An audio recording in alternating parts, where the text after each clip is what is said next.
From Khan and me.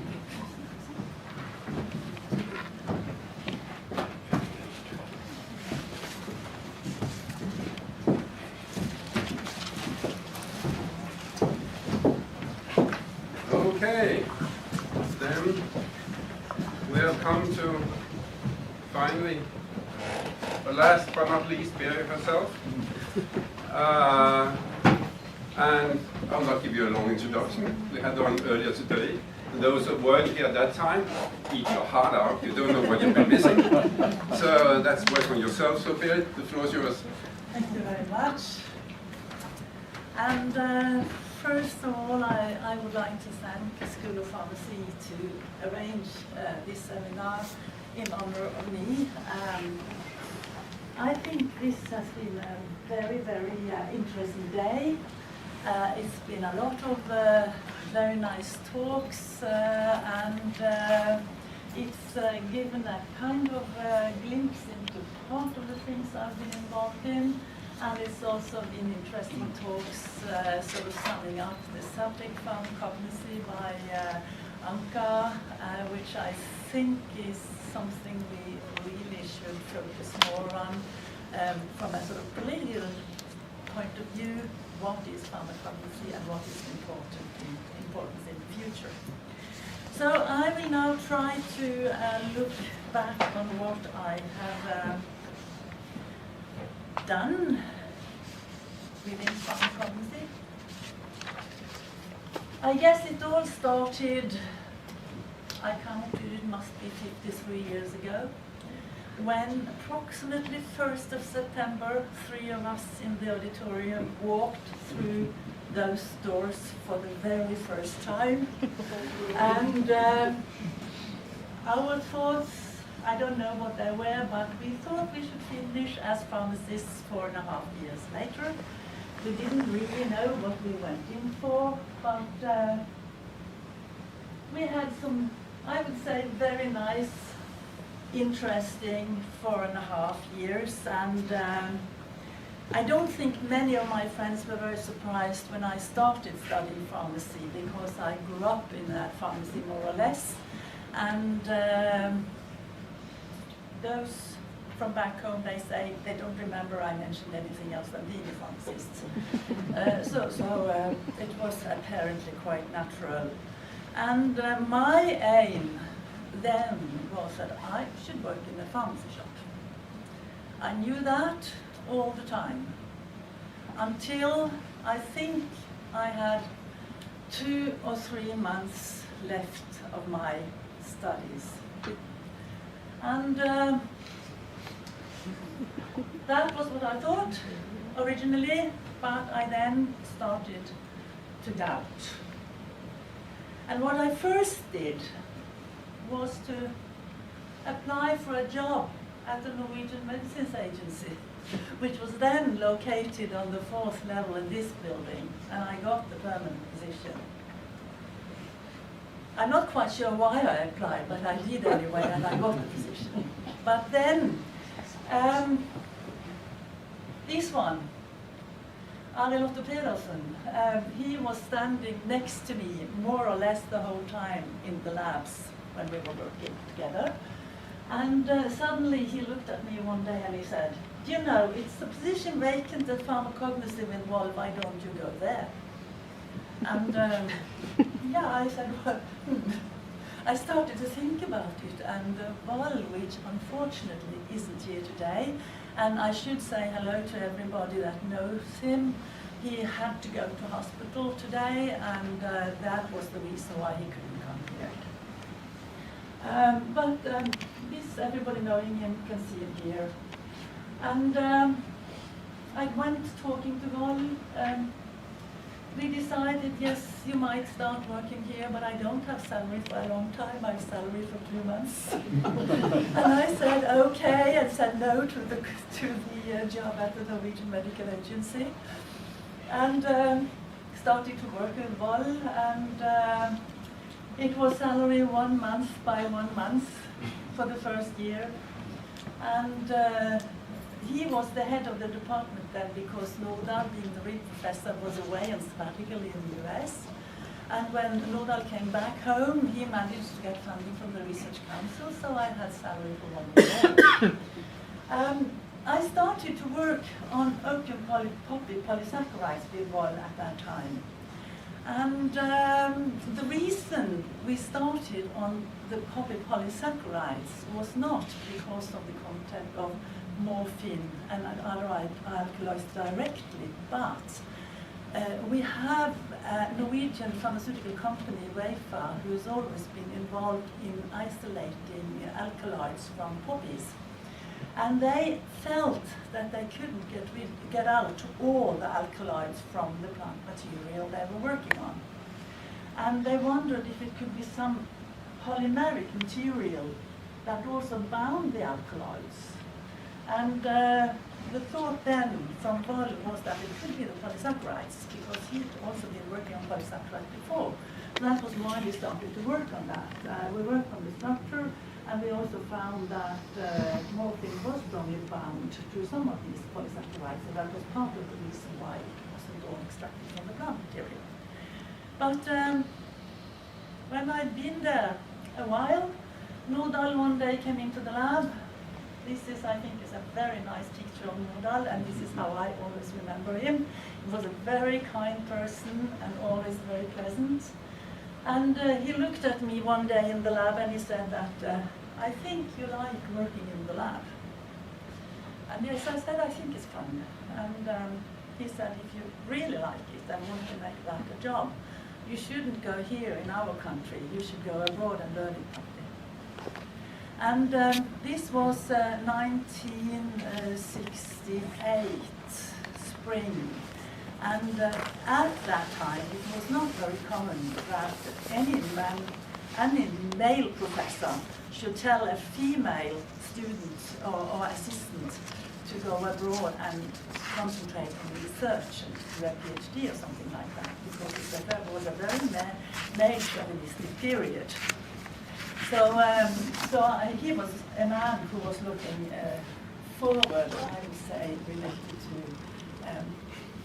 the fact that females also could do research. But what happened was that he started to contact some of his colleagues, and Vol said that he should contact some. And in that summer, Guri will probably remember, we went on a conference in London, the four of us, and I went down to Royal Holloway College, where Dr. Percival was. She'd been the supervisor of Vol for his PhD in Edinburgh, and she said to me, yes, you can come and work with me, but you have to find the money yourself. So I went, January 69, in my pocket. I had 10,000 NOK. She paid 5,000 NOK for school fees for the first year. That meant I had 5,000 NOK for the rest of my 3 years stay in the UK. I still went. And I brought with me my typewriter. And we have something called lysningsbladet. I don't know the word of that in English, but everything was advertised in that. All possible grants, all possible positions, everything. So I got that every month, every week from home. And I sat down, read through that, and applied for all kinds of grants that I could find. And I managed to find money so I could finish my studies. I also was so lucky that Dr. Percival got me an assistant warden position at Royal Holloway College. That meant that I got free food, free room while the students were in. The only thing I had to do was to be on guard some evenings a week, and I had to make sure that all boys were out of the house at 10 o'clock, because it was a female hospital. And of course that wasn't a great problem. But that meant I got my PhD after my 3 years, and I even came home with a car, and I had a set for four, as I said, for kitchen stuff for four persons. That was all I had when I came home to Norway. But I was very lucky. I got a position back in Oslo starting in January '72. My period in London also got me for a 3-month period in Kingston, Ontario. That was also a very strange period because they were extremely conservative. Being a female doing a PhD was extremely strange. And to be a female coming from Norway, doing a PhD in England, and even then travel to Canada to do some work, that was even stranger. So I was really looked upon something that was strange. So I've had some interesting experiences in my life. But Dr. Percival, she was my supervisor. She was a fantastic person, and I would say that she learned me everything about how to do science in a very good way. She also had the good opportunity, good thing that she was so involved in all the persons in the lab, and we all loved to work with her, and I don't think I'll ever forget her. Dr. P was a great star for me. And I got home, and I think I'll give a just short overview of what my career had been like. It's not easy to know what to focus on, but I started then as a postdoc really in pharmacology. I can't remember that I didn't have salary all the time, but I may have done. But I became an associate professor because I temporary for 1 year and then permanent. I became a full professor in '87, and this was due to a strange affair really, because we had a committee at the university at the faculty here. It was only male on that committee, and they were looking upon scientists, mainly male scientists, to be promoted to professors. But the head of that committee, it was a mathematician, he had decided that it was in time that some females became professors at our faculty. So they went around and found 4, and I was one of them. It was mentioned in what we originally called Stortingsproposition nummer 1, that we thought should be professors. And I think that's the only time it's happened.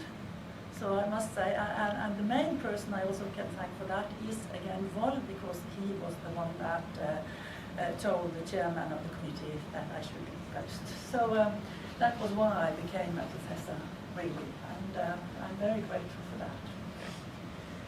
And now I'm a professor emeritus, as you said, as you can see here. My career have led me more or less all over the world.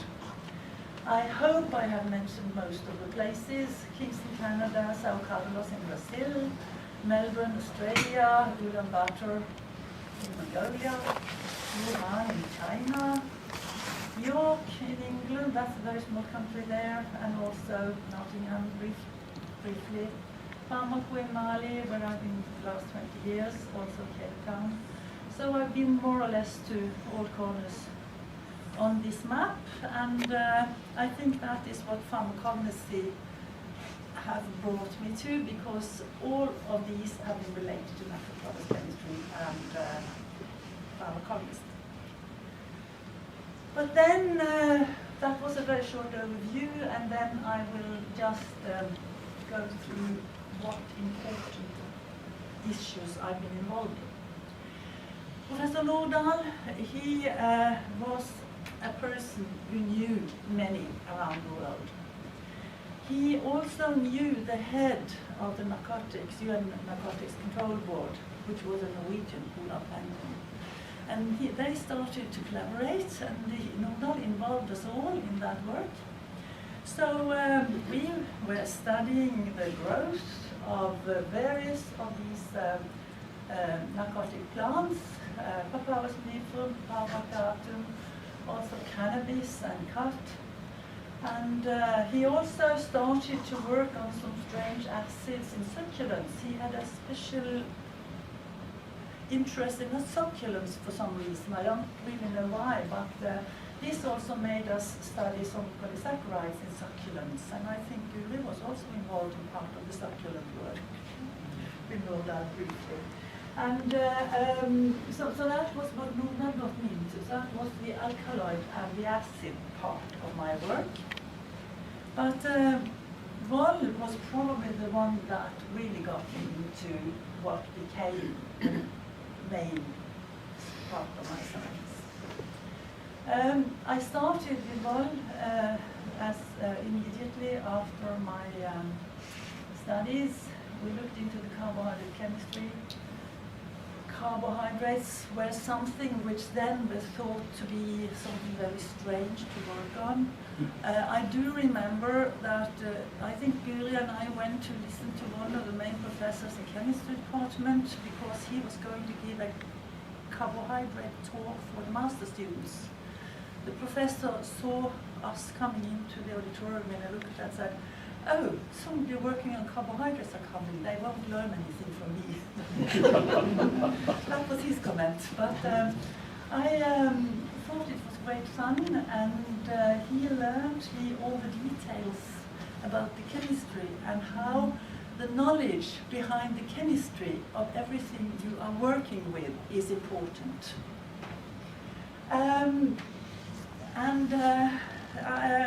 I also learned a lot when I was with Elizabeth Percival, because she also was a very dedicated chemist.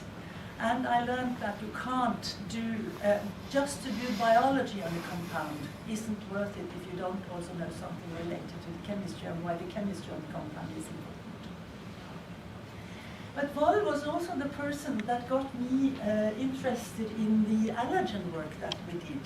I don't know whether it was Nycomed or Amazon it was called at that time because they shifted names all the time, and Erik was also involved in that. Only Nycomed. Yeah,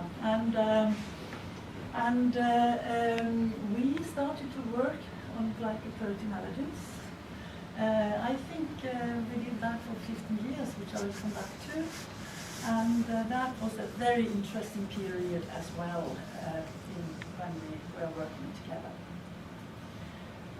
But I think there are some persons I should mention that were very important, because during the period when we were working on the bioactive or the allergens, some of us went to a conference in Ithaca in the US. And we had a poster on one side of the board, and another man had a poster on the other side. And this other man, this was Professor Haruki Yamada. It turned out that we showed similar types of structures on our posters. But we worked on the allergen effects of our compounds, but he was working on the effect of his polymers on the complement system. And he had been working on Japanese and Chinese medicinal plants from a sort of wound healing perspective. And that was also then we started to talk together, because at the same time in parallel I had been working a lot with Norwegian plant polysaccharides, and Hilde was one of those involved in that type of work.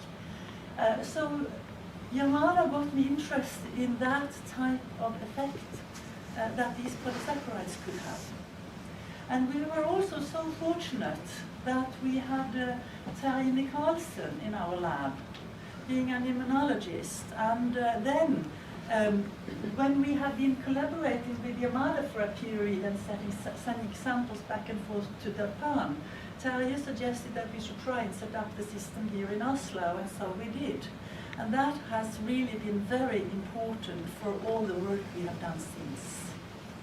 So I would say that the work we've done on medicinal plants from all over the world has been, these two persons were very important for the start of that.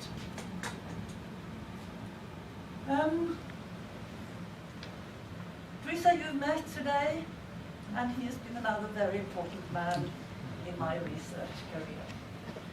And as Teresa said, we met a strange place. We met in Lucknow. And Britt VM, as also Teresa mentioned, she asked me, or she didn't ask me, she said, Teresa is very intelligent. He should get the opportunity to get a PhD. Can you help? And I said to Britt, yes, I can help, but I think he then has to work on polysaccharides. And then we went to talk with Brisa, and he said, oh yes, he would be willing to do that. So that was when it really started. And I also said that I wouldn't start this collaboration if I didn't know the conditions down in Mali, because I felt that not knowing where he came from and what was it in Mali, and what was the whole situation, I had to learn, because should we be good collaborators, I also had to know something about that part of the world, which I knew nothing about. I was completely without any knowledge, so I felt that was important for me. And we decided that we wanted to do something together. We decided also that he should be able to get a PhD, but at the same time, here in Oslo, the situation was so that the PhD system wasn't that old, and they had no experience with foreigners with a foreign degree taking a PhD in Norway. The system hadn't been sort of really well developed for that, and nobody knew anything about a degree from Africa. So therefore, I decided I'd contact Professor Kultur Stetman i Lausanne, because I knew he had been collaborating a lot with people in Africa, and had African persons doing PhD with him. So I contacted him, and Drissa and I went there, and that was when we decided we would have this triangle collaboration to get Drissa through his PhD. So that was very nice. And we managed then to get him into a PhD. So now I mentioned some of the important persons that really made a change in my scientific career. I should then mention some of the areas we've been working on and who's been involved. I mentioned briefly the allergens. When we started, it was thought that the proteins were the only important part of the allergens. And we knew that most of the allergens also contain carbohydrates, and that was why we were involved in it. And we were looking at the importance for these carbohydrates on the allergen or immunological activity. And we were so fortunate that we had several pharmacists that were interested in this area. So we've got a few PhD candidates, Svein Håvik on Timothy, Bent Nielsen on mugwort, and Marit Sverlund here on claviporium, and Tonje Krogstad on horse and cat dander. And we had masses of master students being involved. I haven't counted them, but totally I saw that we had something like 35 papers in that area. So I was surprised it became that many in the end. The collaboration in Mali led also, as Drissa said, to many PhD candidates, both in Norway and in Mali. And Drissa went through those, and I think I counted 60 papers totally with Drissa and his group. And as I said, plant polysaccharides have always been important for me as well. The first one that really started out on that for us was Hilda. She did her PhD on Ulmus glabra, and Berits on Plantago major.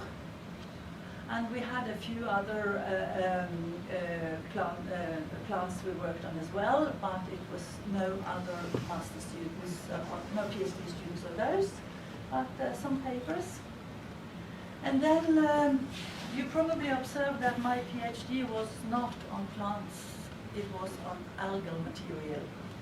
And due to all the work I'd done on algal polysaccharides from various kinds, I have been contacted by people from all over the world, and also from Trondheim, which I never collaborated with before, after I came home with my PhD. But we have had a lot of collaboration with UK, with China, Trondheim, Brazil, Iceland, and Denmark. That's basically material.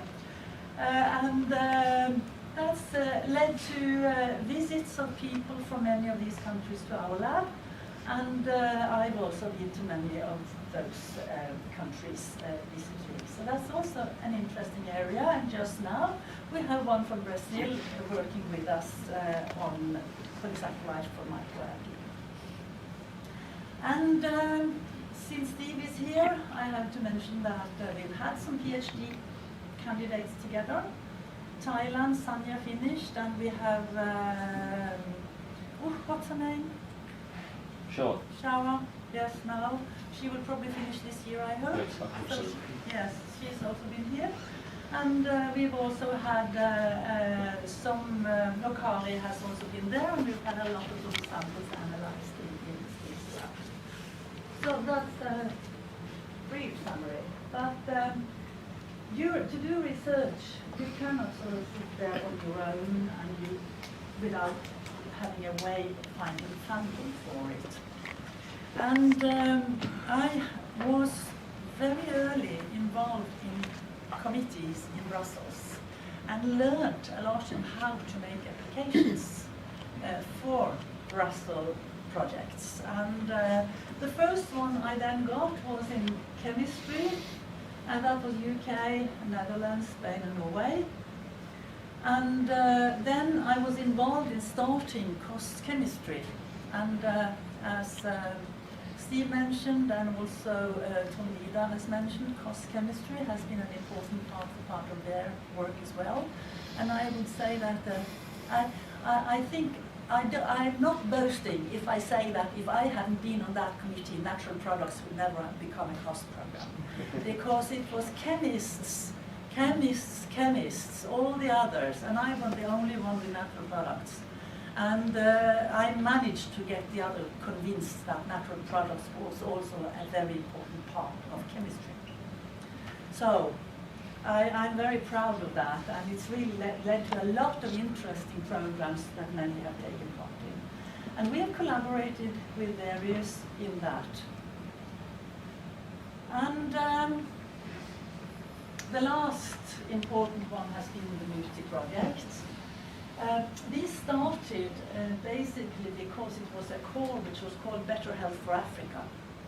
And I had been collaborating with Brissa, and I had met, of course, the group in Lausanne, and I had met a group in Cape Town, and we talked together at a meeting. This was a GA meeting in Geneva, I think.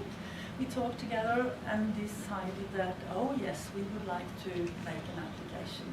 And fortunately, we managed to get good collaborators from Bergen, from Uganda, from the Netherlands, and also from Bergen. So we became a very nice group that's been working together for 4 years now, and this has really been worthwhile, and it's really been a sort of training program, and we've had a lot of nice training results, both for research and for performing research studies on medicinal plants in all these countries. So after these 4 years, they've got qualifications within many areas. So I'm very pleased that we managed to do that. And I do think we will continue collaboration, although I am in the position I am. So this project has been very important, and some of you may know some of these, and I would say during our project, unfortunately, Andrew Marston died, and he was a fantastic scientist, which, I think natural products science has lost a very important person when he died so young. But this is the objective of that project, which were very, very productive, I would say. But when you are involved in international work, suddenly other things happen. And I got a telephone call from Kåre Norum one day, and he said, you know, I met somebody, an artist at Nesodden, and he had some interesting notebooks. These notebooks describes medicinal plants from South Africa. They are 100 years old. And it's David Nielsen who owned the books, and it turned out that it was Blessing who was the medical doctor on Fram towards the North Pole 100 years ago. And to make a very long story short, Hege was involved in this, and we got Quinton Johnson from Cape Town. And we made a book about this, and we had a fantastic period in South Africa, traveled around in KwaZulu-Natal to be able to sort of follow the footsteps where Blessing had been 100 years ago. And and the notebooks, they were handed over to the South African ambassador. It's now 1.5 years ago, I think. So the original books are now back in South Africa, and I think that's very good. They came back to where they started 100 years ago. And when you finish a writing project, suddenly you think about something else when one is over. And then Hege and I and Signe decided we would do something else. So last year, we wrote this book, Medicinal Plants, eller medicinplanter. I think it's got a very good reputation as it is now, and it's selling fairly well, so we are quite pleased with that book. And I must say that university life is not only research, it's also teaching. So, teaching is very important. You can't work in university, you can't learn new things if you don't have somebody challenging you. It's important to have students asking you questions. I started early. I was thrown into lecturing on alkaloids, which Nordahl made me do.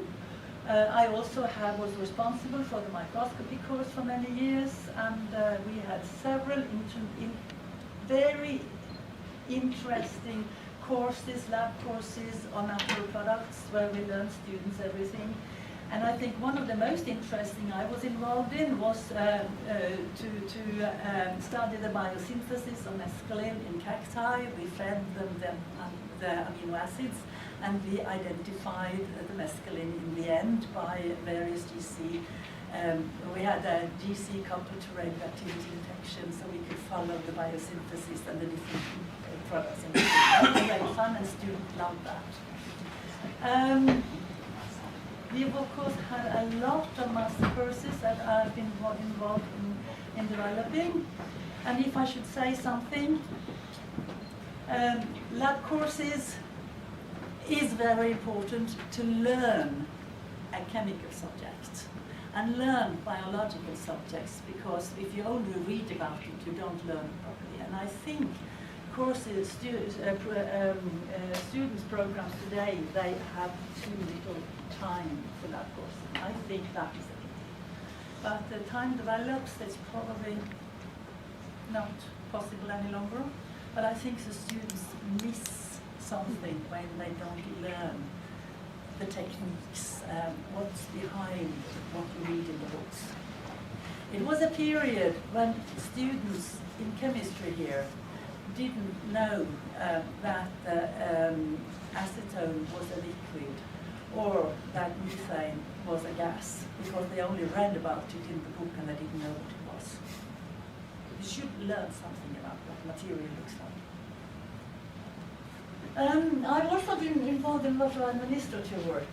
I was responsible for changing the curriculum I don't know how many times. That's been very interesting, and I think most of the times it's been to the better for all areas in the course.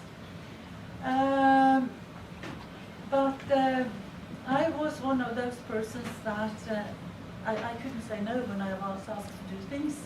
And when I started at university, it was during the 70s, and it was a policy that females should come into committees, and it was very few to choose from. So therefore, it became many committees. And I must say that it's been great fun to be involved in all the administrative work as well. You learn a lot when you sit on all these committees. You learn, for instance, when I was in the was head of the faculty budget committee, I learned a lot about why money were distributed the way that were. I understood why everybody couldn't get exactly what they wanted to have. It was limitations which wasn't so easy to see for everybody if you didn't have the insights in all the details. I was also a member of the research councils, first when they were sort of separate, and also when all the research councils were joint. And I've had a lot of very interesting, I would say, travels, more or less all over the world, based on that. And met a lot of nice persons from various other subjects. And due to all the people I got to know, I also got a fairly big network, and I got a lot of contacts. And I would say that I can't count how many questions I got about various persons that they wanted to employ, which were pharmacists, and which I know I had the pleasure to help getting into positions that I knew these people really wanted. And not only pharmacology, also a lot of other pharmaceutical areas. And this is due to a sort of big network you get when you are involved in committees, various places. I would advise people not to say no, try it, because you do learn a lot, and it is important. Yeah, it's been various other things I've been involved in. I don't think I will dwell on that very much, but what I think is great, the most fun today is the herbal garden at the museum, and also the fact that we've got FUG, Pharmacists Without Borders, the students group in collaboration with Mali, and they are really doing great work. And it's a great value for the health centers in Mali that our students are involved in that. Looking back, I think I have been very fortunate. I've been at the right place at the right time very often. I think today it's much more difficult to get a career at the university compared to what it was when I started out. I think the competition is of course much greater today. It wasn't that competition in those days. But you have also to grasp the possibility when it is there. I do remember a lot of problems being a female during the 70s. That is definitely not the same today. It was difficult because we didn't have kindergartens in the same way as you have today. We had 3 months away after we got our children. What do you do after that when you don't have any kindergartens? 1 year today is perfect. So life has been much better. And I think it's very important, as I said, I got to know the system at the university, how it was ruled. And I think this is something a lot of the scientists don't have the possibility to learn enough about today, because there has been a more sort of concentration on few people in fewer committees. So it's fewer people really deciding everything. 70s and 80s, it might have been a little bit too big, but anyway, we got to learn a lot of how the system was running. I think that was very important, and the university was then run more down, up than it is today. Today, I think it's too top down, which I say on the top here. I have a feeling that in many cases administration tries to make life easier for the scientists, but they don't always ask the scientists what is the best for you. They try to make systems which are sort of too concentrated to have it more distributed. I think that is better for the scientists, because you don't have that long distance to get the help you really need. If you concentrate too much, distance get too longer. My one example, which I feel strongly, when we had the library down here, it was so much easier to go and get the help from the librarian than it is today when we have to go all the way up. It takes us at least half an hour to walk up and down and talk with people. Couldn't go down one step. It took us 5 minutes. So it's just one thing which, but I guess life goes further in all ways. But it's something to be closer to the people you really need in certain cases. What I also feel is that application for research funding is getting too strict. It's too big projects. It has to be enormous projects. Malte mentioned today this project for 500 NOK that we've had working on for 4 years. Personnel were there, master students were there. We needed a little bit of money for buying chemicals. You can't apply for 500 NOK to the Research Council any longer, which I think is a pity. Sometimes you need these small money for a 3-4 year period, but we can't do that. It has to be sort of 7-8 million NOK if you're applying something. I think important results can still be obtained with very small amount of funding. But looking back, would I have chosen the same? And I say yes. I don't think I have had time to mention absolutely everything I've been involved in, but I think I've had a very interesting life at the university. I have here shown a few of the organisms that I've been involved in. This one is Acetabularia crenulata, which is the microalgae. It's a unicellular algae, look at that, a unicellular algae, which I took my PhD on. Poppies, which were important, ulmus, Verhilde cannabis. This is Pilia, Coccospermum, Linus, Biophytum, Opilia, yeah. And we were working on mites, allergens for mites a period. This is Cardosporium marit. We have Timothy, Mugwort, Horstander, Plantagomayo, and I also done a few things on chamomile. That was the period when we had Truman here. So it's a lot of interesting organisms, and I would say it is still a vast amount of organisms out there which no one ever has been studied, and they may have interesting compounds and interesting biological effects. So I would say start research in natural forest chemistry. It's very fascinating. Thank you.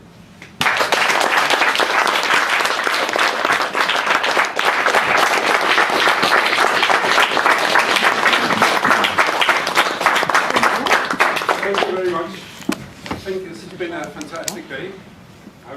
Personally, I enjoyed it very, very much. And this is a little Q&A to you from previous and present colleagues here at the School of Pharmacy, with all the best wishes. And I hope, really from the bottom of my heart, that we'll see you here a lot over the next years to come, and that we can continue this collaboration both within the school but also internationally. So, thank you very much. Thank you very much.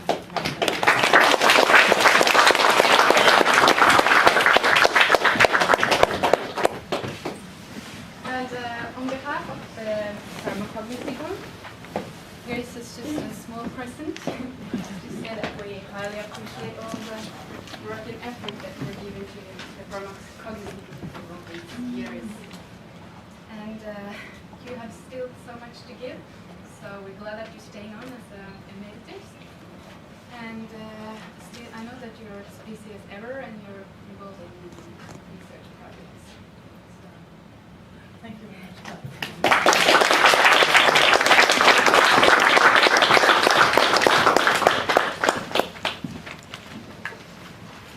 Thank you, everybody, for coming here today. It's been a real pleasure. Ja, det var hyggelig. Time to step inside the dining room. So please, Berit, will you lead the procession?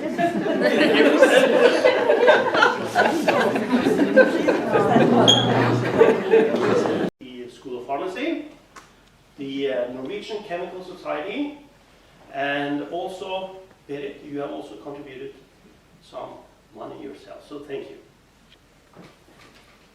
Also like to thank Helle, Jan, and Juan, who made the cakes that we will enjoy after the dinner. Thank you. If there are anyone else than those who I've been in touch with regarding speeches for Berit, please pay me a visit so I can introduce you in due time.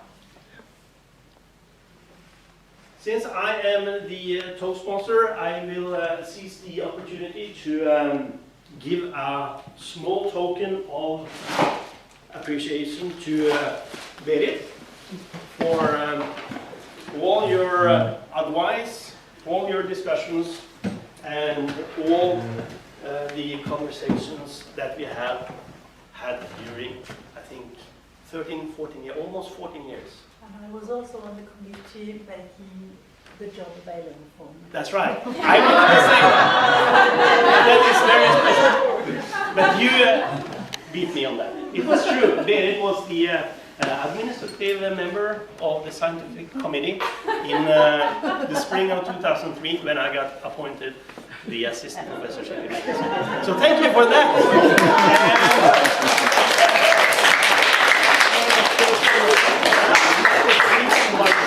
Asked me to be top sponsor. Maybe. So I didn't want to say that at the School of Pharmacy today, but I saved it. But you beat me there. So enjoy this small token of appreciation, and I'm looking forward to still interacting and discussing with you in the next stage of your career. Thank you very much. Thank you very much. All the best. Thank you.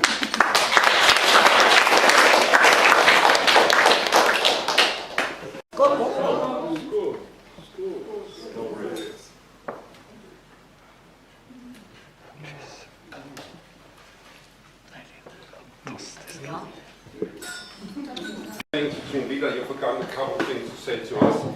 As responsible for health, environmental and safety, 2 X's are there. And that bell, my God. Well, I mentioned that. Okay. Dear Berit, it's been a splendid day from my point of view. I hope you also have enjoyed it very much. It's interesting to hear how you have taken chances during your life to get where you are today. And I don't think you have very much to regret in those chances that you've taken. An American singer, songwriter in the country and western side has in one of his songs said that you have to let life take its chances.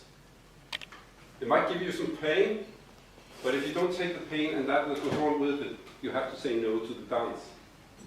You have said yes to the dance, and of course there's been up and downs doing this, but all in all, I think you had a pretty good dance being where you are today. And that, I think you can be proud of what you have achieved and what we are and how we are. And I have known you also before I came to the School of Pharmacy, and it's always been a pleasure meeting you and discussing things in regards to what we actually love to just talk about, plant materials, what are they there for, how can they be used in a constructive way. So, being here tonight is a pleasure for me. I have a little gift for you on behalf of the School of Pharmacy and the faculty. Now, there are these huge glass plates, these trays that you can get, and I didn't choose one of those, because I have in my career gotten several of those, and every time that we have to deep dust the house, my wife looks at me and like, they are yours, remember that, they are yours. So therefore I have a little thing here with the university mark inside it. It's much more practical for you. You can use it every day, and which I hope that you will use every day, and think of us. Although you're not retiring to completing, I really hope we'll see a lot of you in the future. But this is for you to think about us. Congratulations today, and thank you very much for everything.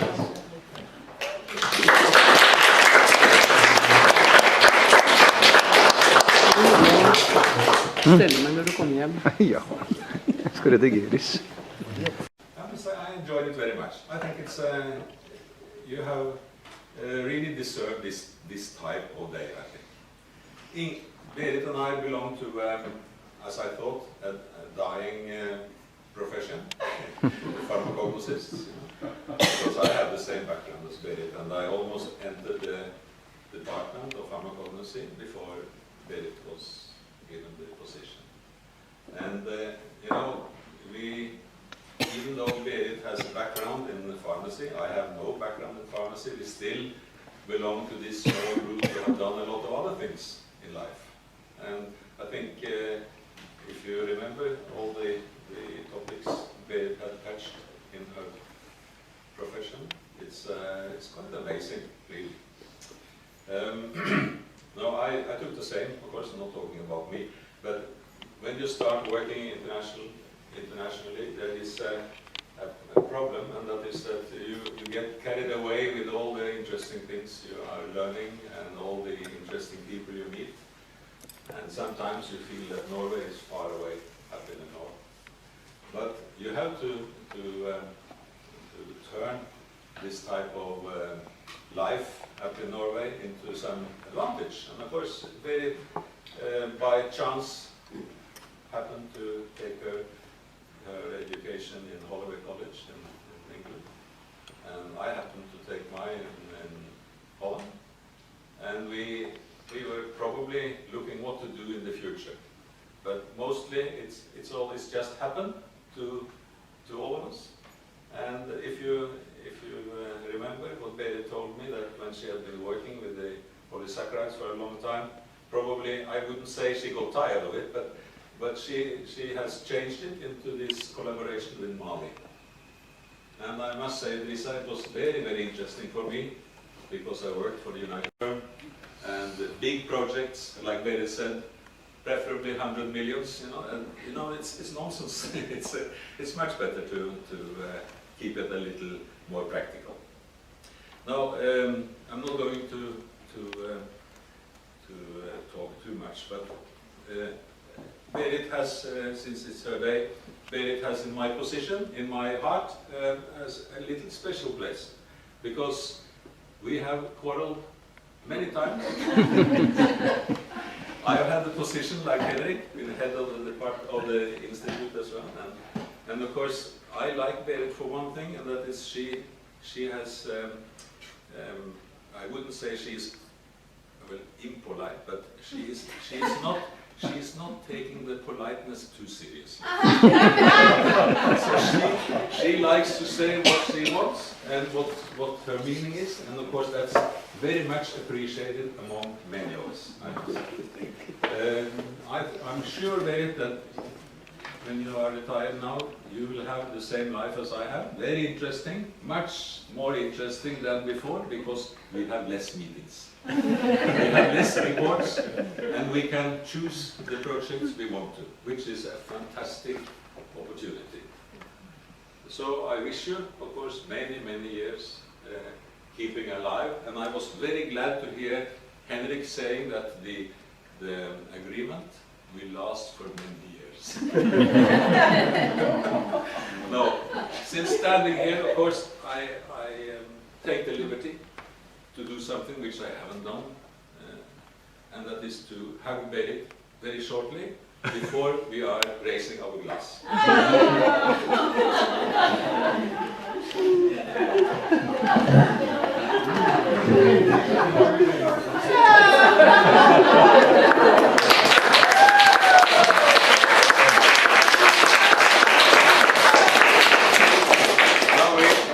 We raise our glass to Berit, who has managed to work within the pharmacy mafia for many years, and also have a nice international career, which is very, very well done, I think. Berit, too many years to you. Bra.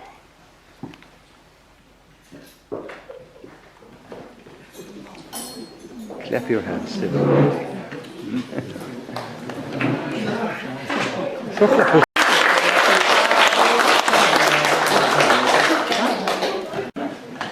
now time for introducing the next speaker of tonight, and that is Guro Hausberg. We will give her a speech in Norwegian. Guri, vær så god. Excuse me for speaking Norwegian.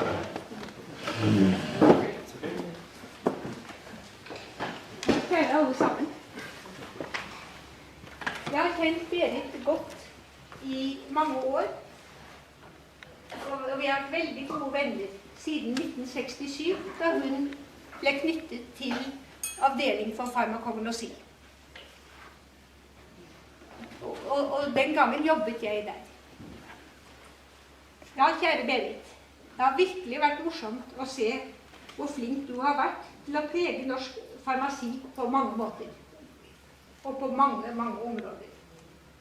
Og markere farmasøytene positivt ved din dyktighet. Varierte og verdifulle bidrag, først og fremst selvsagt gjennom ditt virke som vitenskapskvinne og universitetspedagog, men også med dine engasjementer og aktiviteter i inn- og utland og med kontakter med veldig mange mennesker. Det har vært store oppgaver og utfordringer og godt samarbeid, har jeg forstått. Og du har ikke vært umakredd. Det er uforståelig for meg hvordan et menneske kan klare å ha så mange jern i ilden og lykkes med alle jernene. Du har jo en god kombinasjon av teoretiske og praktiske evner, og er like flink med håndarbeid som du er i yrket ditt. Alt har inntrykk av at du behersker. Og med tro på at oppgaver lar seg løse. Du lar deg ikke skremme av at de er vanskelige. Dette hjelper sikkert bra, og i tillegg er du en kreativ og eksperimentell type. Et eksempel på det siste er gardinene på kontoret og labben til Jens Christian Wold. Vår felles overordnede avdelingen den gangen. Han skulle være borte ganske lenge, og jeg fikk låne rommene hans. Gardinene var beigegrå og ganske kjedelige, og kanskje de hadde hengt der siden instituttet var nytt. Dette var på 60-tallet. Det falt meg ikke inn at det gikk an å gjøre noe med dem, men Berit visste råd. De kunne farges. Som sagt så gjort tøyfarger med innkjøp. Og gardinene lagt i avdelingens kokekar, hvor de fikk godgjøre seg i farvebadet. Jeg husker ikke nå trinnene i prosessen, men da gardinene igjen ble hengt opp, så var de strålende oransje. Jens Christian er jo en behersket og dannet mann. Og jeg hørte ikke at han ga uttrykk for hverken begeistring eller mishag da han kom hjem. Men gardinene ble ikke hengende så lenge, uvisst av hvilken grunn. Kanskje de var gått i stykker etter behandlingen. Et eksempel på det Berits vågmot er da hun for lenge siden skulle fornye kjøkkenet der hun den gang bodde. Med nytt tapet. Jeg var der og hjalp henne å sette det opp. Hun hadde da valgt et tapet med voldsomme jungelmotiver. Med ville dyr og mange planter. Det var nok hennes farmakognostiske interesse som preget valget. Det ble ganske festlig, men det var nok så overveldende.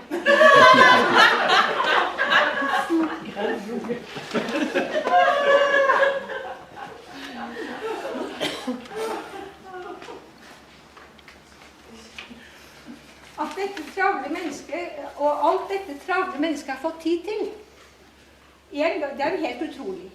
En gang jeg stakk innom på besøk, hadde hun tatt potteplantene sine ut i haven og satt og gned hvert enkelt blad inn med en form for plantekosmetikk, så at plantene skulle ta seg godt ut. Og alltid har du tatt deg god tid til andre. Du har vært dine venners venn. Til å hjelpe andre til å klare sine gjøremål, og det er en flott egenskap. Og kanskje ikke så lett for mange å få til i travle dager. Men du fikk det til, og du har hjulpet meg mye, både på jobben og privat. Jeg kan nevne mange eksempler på det, men jeg skal bare nevne ett. Mannen min har vært mye syk i det siste, og appetittene har vært ganske dårlige. Både Berit og hennes Terje har vært til stor oppmuntring i denne perioden. Og vi var hos dem i julen en dag, og Berit serverte som vanlig deilig mat, blant annet hjemmelaget gravlaks med ditto sennepssaus. Laksen smakte Arne godt, og han spiste riktig bra av den. Og noen dager etterpå kom Berit innom oss med en gravet lakseside og en krukke med saus. Og det er enestående når jeg vet hvor travelt hun har hatt det i denne perioden. Og forleden fikk jeg praktisk undervisning i fremstillingen, så nå kan vi ha gravlaks med tilhørende saus hver dag. Arne og jeg ønsker deg en flott pensjonisttilværelse. Det vil ikke være likt deg å ligge på sofaen og ta det med ro i årene fremover. Og det ligger det vel ikke an til heller. Lykke til videre.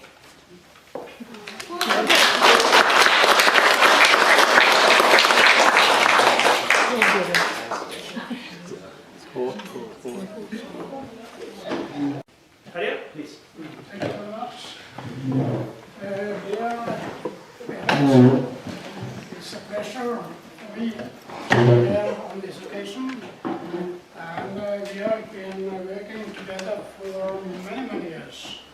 I think we started around 1995 or 4, something like that.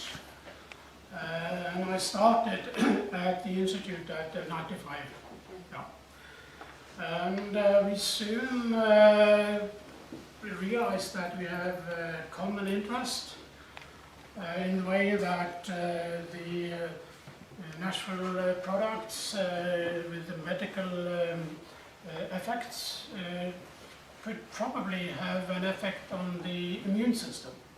So that is my role in this, the immune system, and how that can be influenced and manipulated and play a role in the protective effect of these traditional medicine and purified components.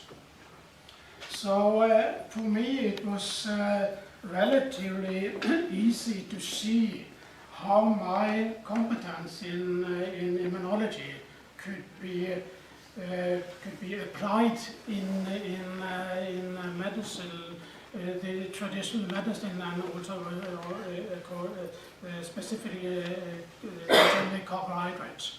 And you had already, as you mentioned in your talk, collaborated with Yamada concerning the complement activation and the complement fixation test.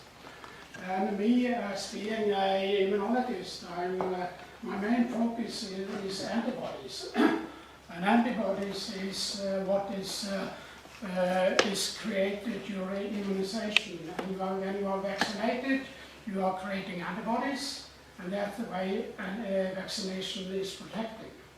And one of the way the antibodies acting protecting is to activate complement. So that was very easy for me to apply our way of measuring complement activation in this respect. So it's, and we managed to establish that technique relatively easy. But we was doing it in another way, as Yamada, and I think in a more efficient way. And it's very much easier to do it our way compared to the way Yamada was doing it. So anyway, that resulted in long comparison, and I think we have managed published something like 30 articles together now. I haven't counted it, but I think so.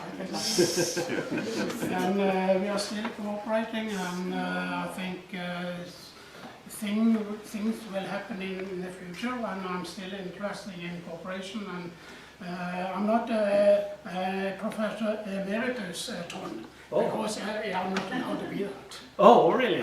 Sorry. No. It's fine. I am a research scientist. Is that correct? Yeah. There was a bureaucracy there, yes. These documents were signed before I became the head of section of pharmacy. Sorry. So I am a guest researcher. But that's okay for me, so I can do whatever I want in the same way as a professor emeritus, although I have to apply 1 year at a time, I think. Yes, but you have all the freedom and none of the obligations.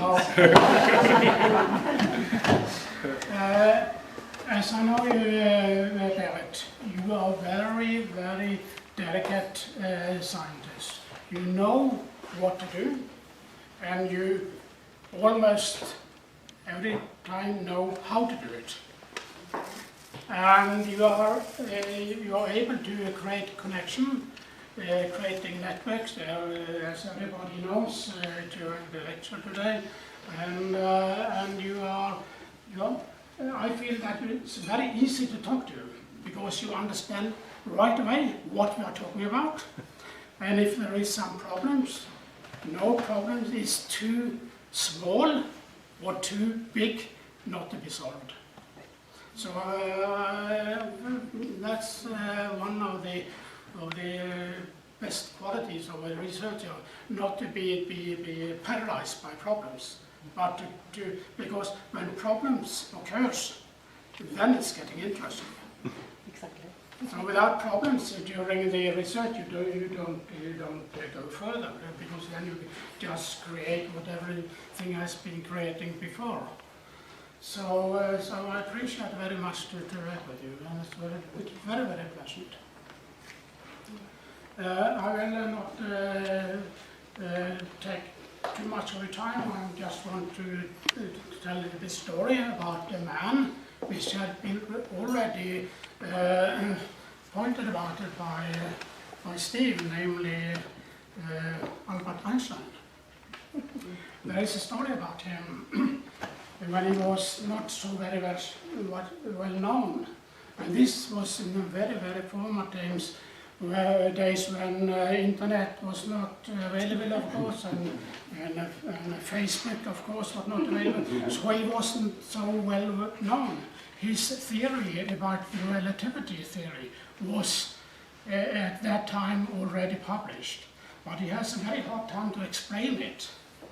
And then, for two reasons, he went to America, namely to be better known and to inform about his theory.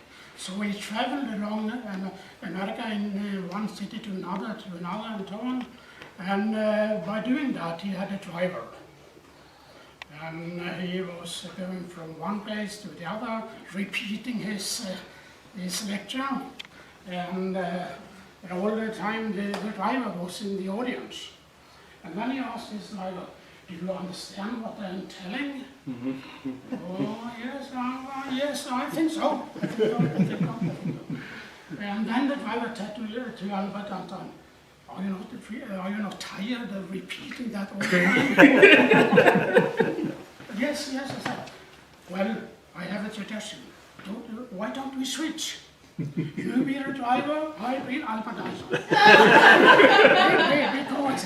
Because the face was not known, so he could do that.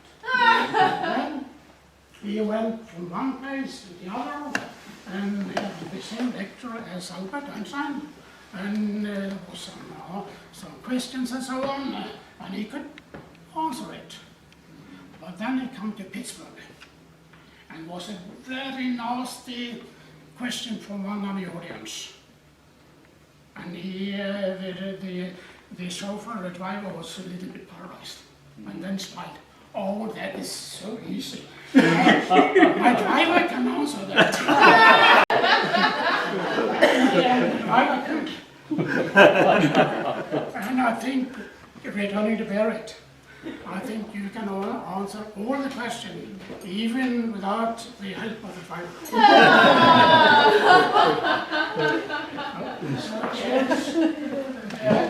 And good luck.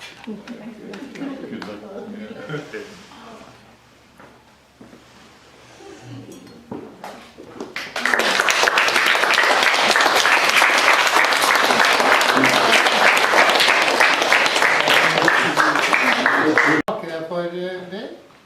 For det første, som gammel rektor og som gammel administrator på universitetet, så synes jeg det bør komme frem hvor mye du har gjort for Universitetet i Oslo.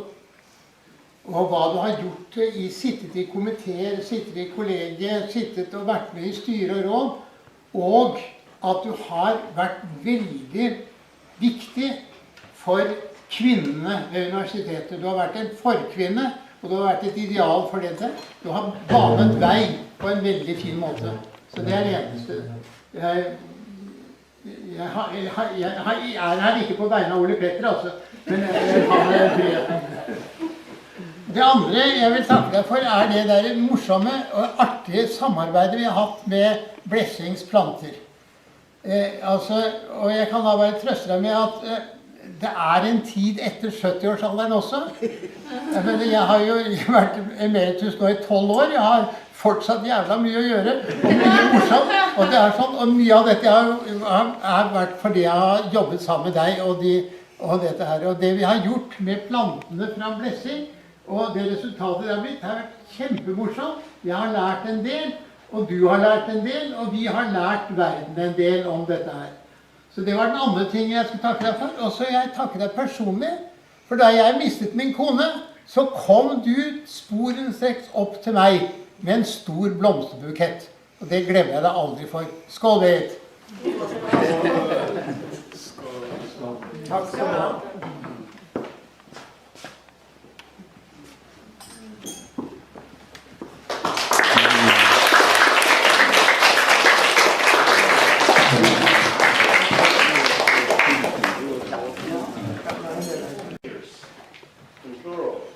And that is a joint event by Rissa, Javier Atu, and Ceci. Please, a little coffee.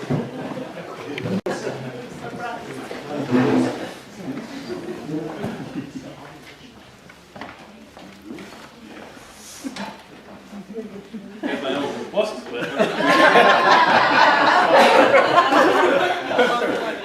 They have to be there. Okay. Yeah, baby. Alias Fanta or Fatoumata. This is her Malian name. Her name is Fatoumata Diallo. Yes. I will say thank you for our collaboration. And it is now 20 years you visit Mali for the first time. And since this visit, I remember, was in August 1995, to now it has been a lot of changes, even in the political aspect in Mali, and in the pharmacology and pharmacy studies in Mali. And I know you have contributed a lot. And this has been seen by many people, including the rector of the University of Mali. And he gave us a letter that we should read with a word that the director of the School of Pharmacy should know.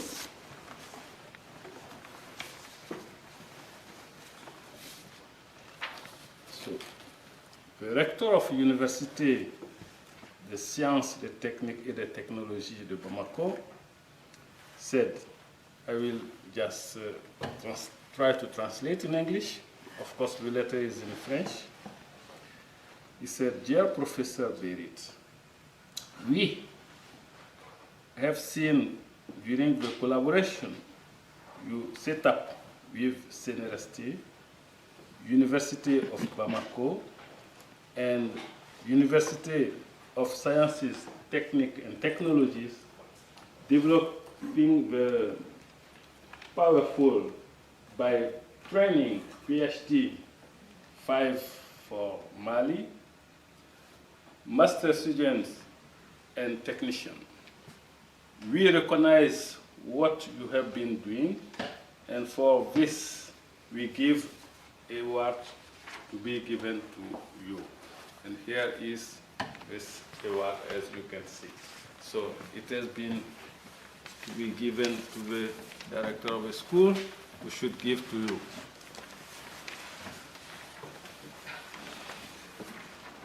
This is also something coming from the Association of Traditional Healers of Mali, the big coordination of the traditional healers in Mali, which is called Federation of Association of Traditional Healers and Herbalists. They said, "Dear Professor, we have been informed by Drissa Diallo that you will be retired. For this occasion, we hope for you a long life and thank you very much for what you have done for us. And we hope that God will give to you successful life and healthy time and good work for the future." The president of the association, Mohamed Fat. This was from two organizations, the university and now, this is what I will give to Berit. It's a specific bird, a hole. But it has two specific things. One is black and white, which traduces the collaboration between North and South. And the second point is, you know, the hole is the only bird who can turn the head for 180 degrees. So he has turned his head for 180 degrees to see what happened back. Berit, don't forget what you have done, and you have to look at back and think to us. Yes. This is a small basket which has been given by my mother when I have to give to Berit. And it is done with Raffia sudanica. Maybe we have to study the polysaccharide on this one. This is from my mother. Yeah. Yes. So, before I finish, I will give the talk to Sekou, and then I will conclude when we will finish. Sekou. Good evening, everybody. I haven't chance to talk this morning, but the occasion is given now to say something about Berits, Mr. Wilson. Thank you, Drissa. He said you have contributed a lot, not only the development of pharmacognosy in Mali, but the development of the pharmacy itself. Because from what you have done and you have achieved from Mali, today the Faculty of Pharmacy of Mali has got 5 PhD students who are teaching subject which we have been lacking for years. And this is of your work. Your work with Drissa Diallo. I have been a master's student of Drissa. That went back to 1998 when I met Berits for the first time in that field trip to Timbuktu region with Cecilia Song and Sylvie. I think we had a very nice trip with all the backdrop of a field trial. And from that day to when I came here to Norway in 2000, I went through one other institute, This morning you said the connections, the networking are important. I think from your networking, from your connection, you helped us to be here because it was not easy for me to come straight with my pharmacy degree in Mali, having a PhD. Went to do a public health in international community health, which I developed a skill of methodological approaches, all these clinical trials and something like that. And what BERIT had made in my life, I was not speaking English at all. So one of the criteria was to speak English, be as good as you can understand. She helped a lot on that because she believed in me, I think. Yes. And she wrote that she's sure that I will manage, and I think I have done what I could do. I hope that I fulfilled your expectation. Occasion for me to ask you. Teresa is my father in the science. As Carrie said this morning, you are her father, her mother in science. You are my mother in science. Teresa is my father in science. I have been his student since 1993. From that day, he took me as his son. And from all this, what happens, I was with Teresa. After the master's degree, he said, Sekou, come with us. Don't go. We're trying to be in something else. I said, not epidemiology, maybe. He said, I'm going to come to the Institute of Pharmacy, the Professor Berits, Mr. Paulson. And I'm here today thanking you, Berits, Mr. Paulson, thanking Teresa. And from that period, you made connections, made me know other people, sent me to Denmark, where I met Anka, from where I learned the theories of receptors, how to do in vitro tests, anti-cholinesterase inhibiting activities, anti-plasmodial activities. Thank you. This is from BERIT again. And every people you meet from BERIT side, when you walk through the institute, everybody looks you as a nice person. I think everybody, they take BERIT as a good person. We are all welcome at the institute. You realize that.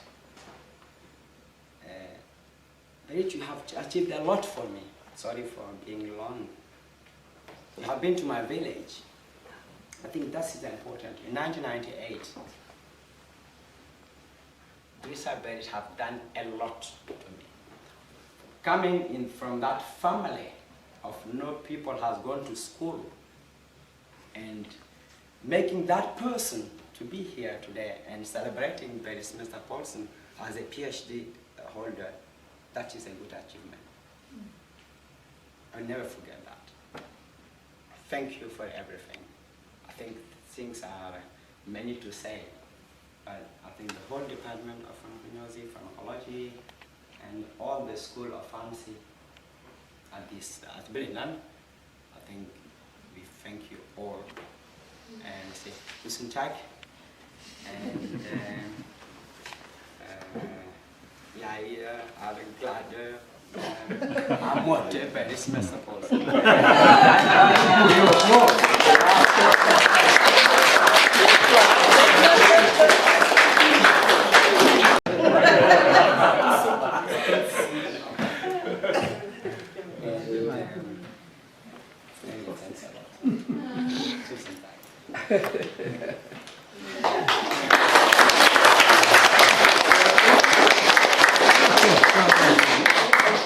Other people who have been gained profit from this collaboration.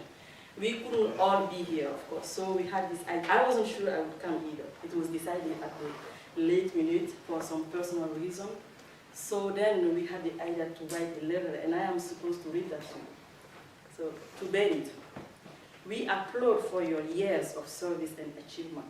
Our heartiest congratulations and best wishes for your retirement.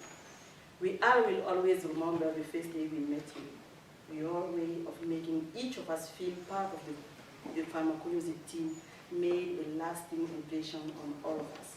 We continue to benefit from your personal wisdom and engineering expertise, and hope you will stay in touch and still send us some good ideas and advices as you always have. We need to learn how to say thank you, because thanking someone is more than common courtesy. It is above all a state of mind and a living art.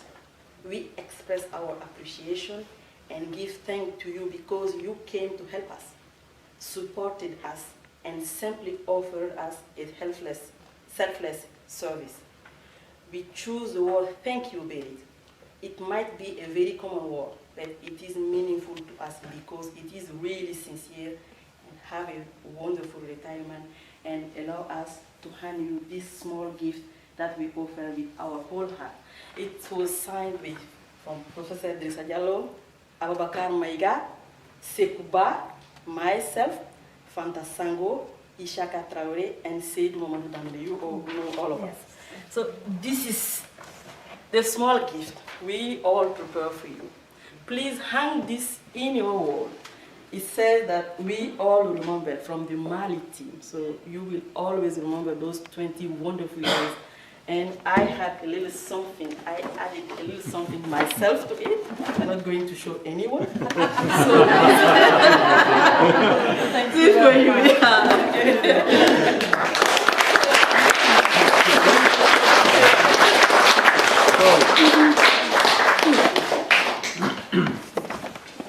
Now, we have to make school for Berits.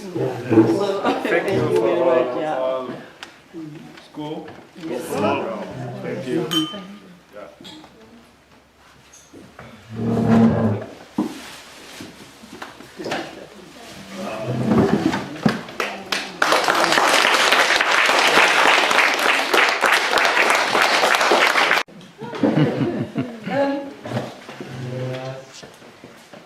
First of all, I must say that I must thank Tom Leader a lot for suggesting that we should have a celebration like this for my retirement.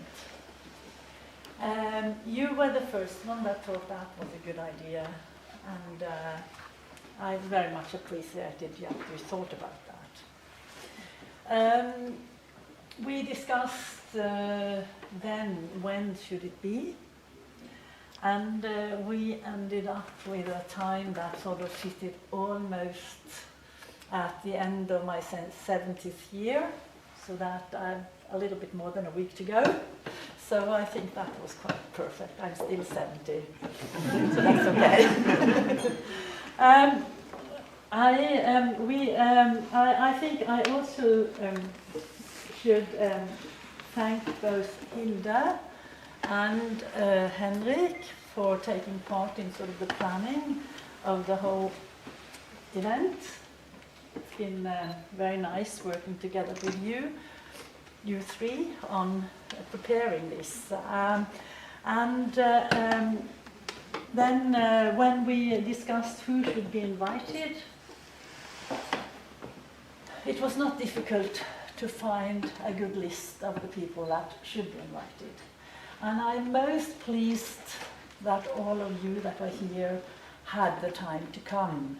I know it's a busy time of the year, but I do really appreciate that you had the time to both spend the whole day at School of Pharmacy listening to a lot of these very nice lectures that we had today, and also participate in the dinner here tonight.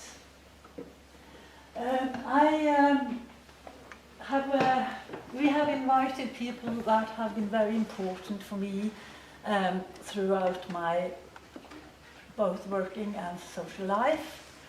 It's people that I met when I was a student that are here. We have kept contact all the time since. We have had some fantastic trips to Africa together, some of us, both to South Africa, Namibia and Mali. It's been fantastic with Hilda and Hege. Signe and Hege. And I think that sort of having been students together you also get to know each other in a very good way, and you can stay good friends for the rest of your life. You learn something very early, and this has been a very nice period, I must say. I started to work at School of Pharmacy, as you know, quite early. I'm very sad that Vol couldn't come here, because I think he is the one I've been collaborating with the longest. And as I said, he wasn't very well. He would very much have liked to be here. When we started, I think Malterud then is number 2 of those I've known longest. He came to our department in 1980, wasn't it, approximately? First time I met him was at a conference in Gotland on a natural products chemistry meeting. We will have another one in Gotland this year, so anyone here that would like to participate are most welcome. I think it's a most fantastic meetings within natural products chemistry in the Nordic countries we can go to. I've also had some very good collaboration with the people in the Research Council, and as a representative for those, we have Signe over there. I started very early in the Research Council, and she was secretary in all the various committees, and we went together various places in the world.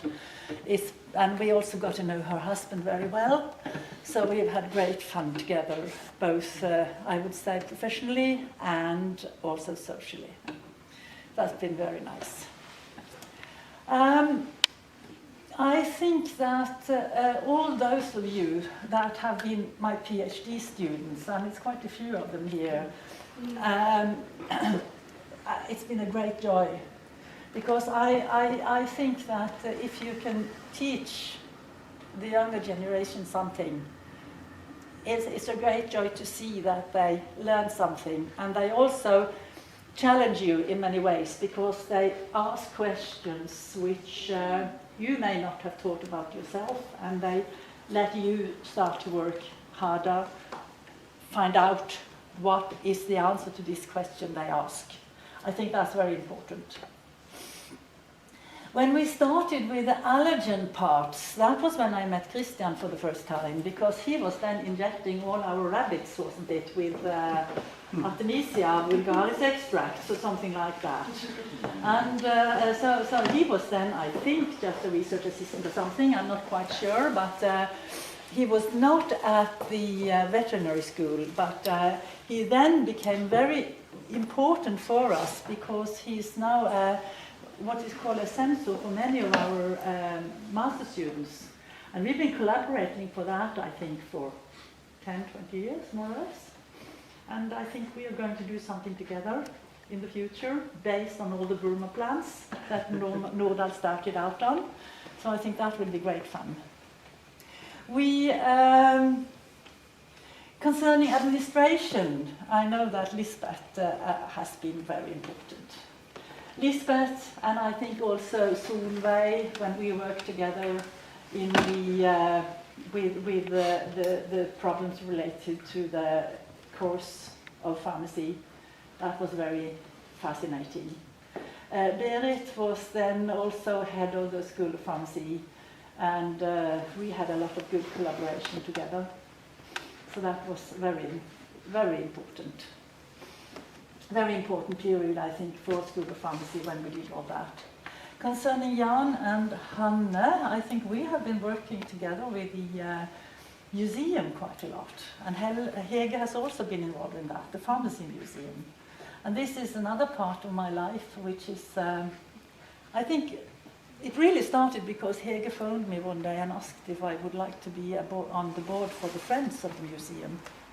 And that's really has taken off, and we're really doing a lot of interesting work related to the herbal garden, especially over there now. So we have a lot of, I have had a lot of interesting people to work with. Marianne is sitting over there, also with the course we have together. And when you can make a sort of master course together with somebody in a different department, in pharmacy, because she's a galenical person and we are sort of pharmacognosist, but we found a common interest in the polysaccharides.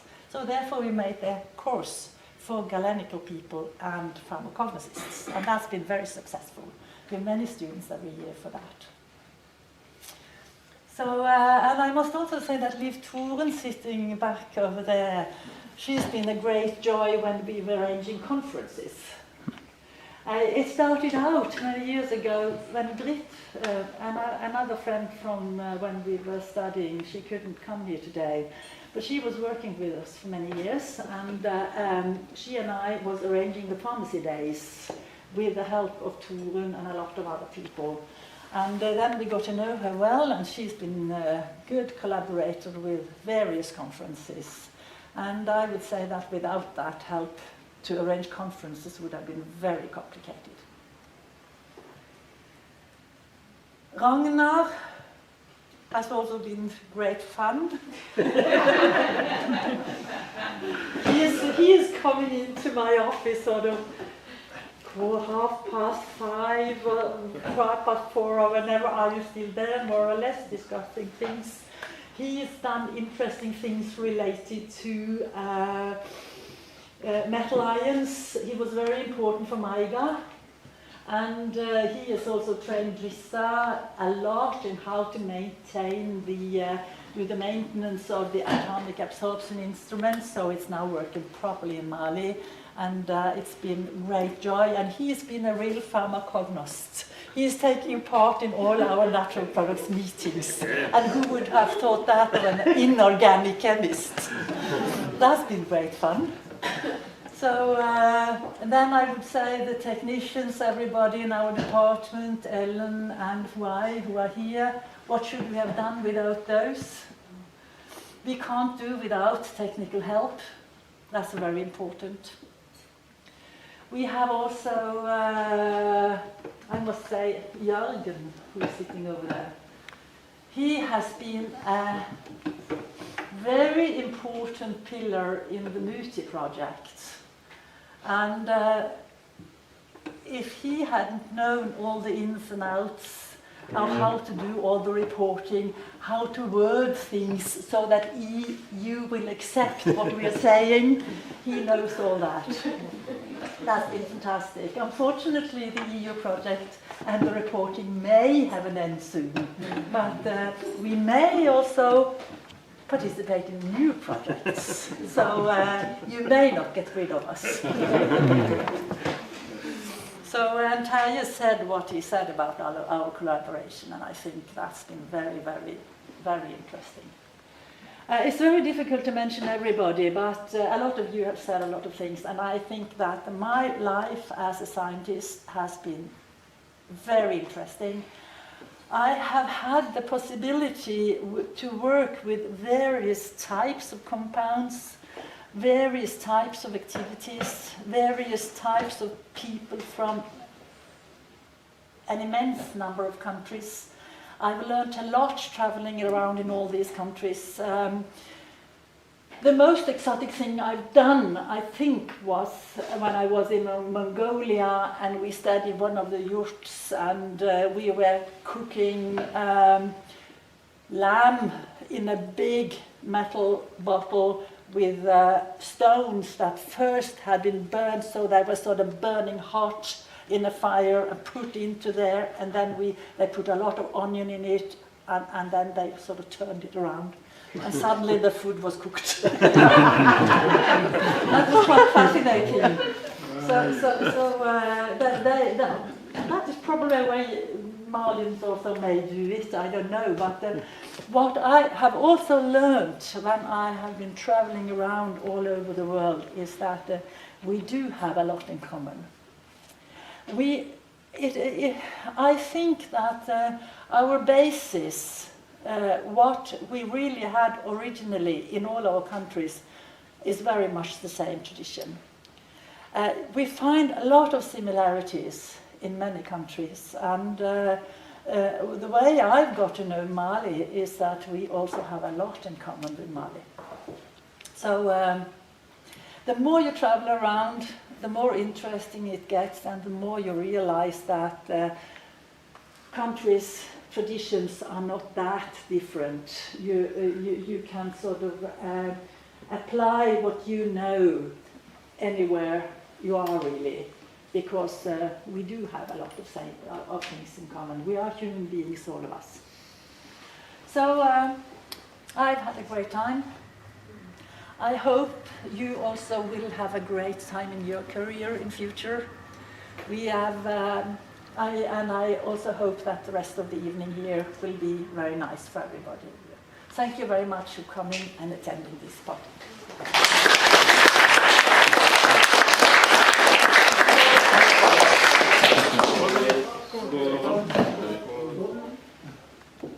Yeah?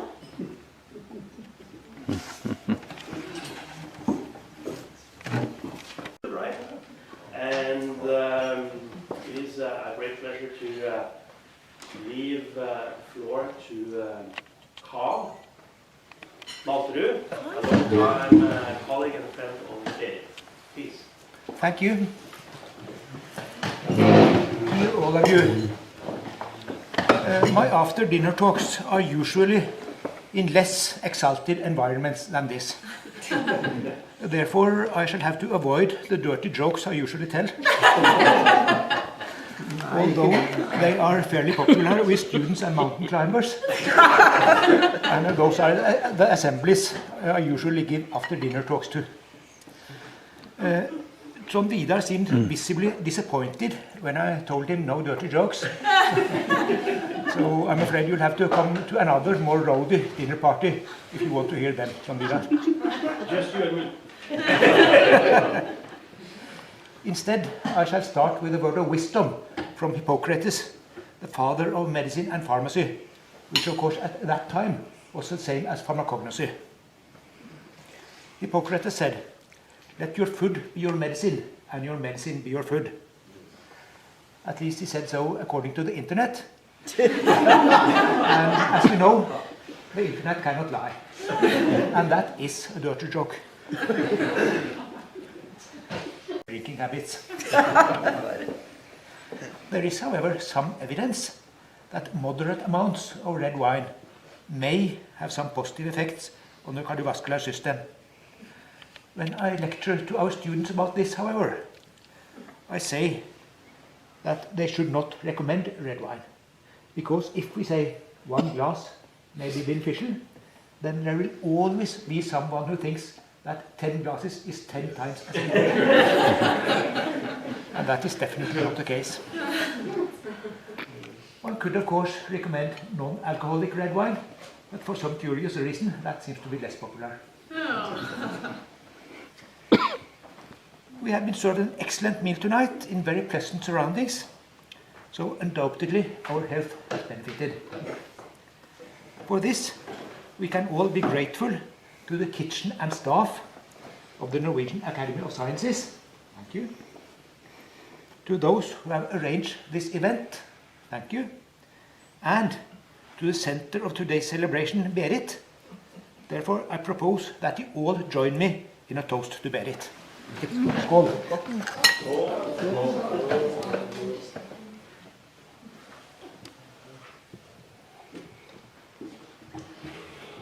Takk for maten.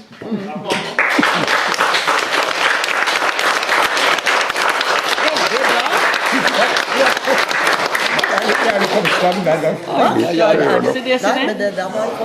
Kaffe avec and cakes. So whenever you feel for it, please. It's available. Thank you.